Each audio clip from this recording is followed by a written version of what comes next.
بھائیوں، آج ہم سیکھیں گے میت کو وضو کرانے کا مکمل طریقہ اور اس کی احتیاطیں کیا ہیں اور استنجا کرانے کا طریقہ کار۔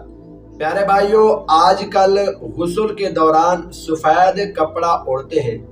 پانی لگنے سے بے پردگی ہوتی ہے، لہٰذا کتھائی یا گہرے رنگ کا اتنا موٹا کپڑا ہو کہ پانی پڑنے سے ستر نہ چمکے۔ کپڑے کی 2 تہیں کر لیں یا 2 کپڑے ہوں تو زیادہ بہتر ہے۔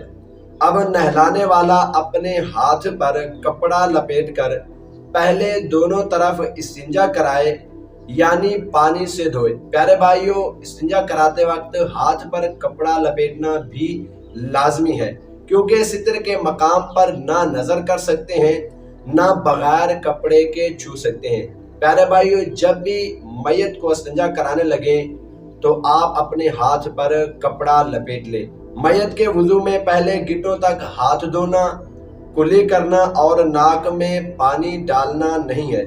البتہ کپڑے یا روئی وغیرہ بھگو کر دانتوں، مسوڑوں، ہونٹوں اور نتنوں وغیرہ کو صاف کر دیں۔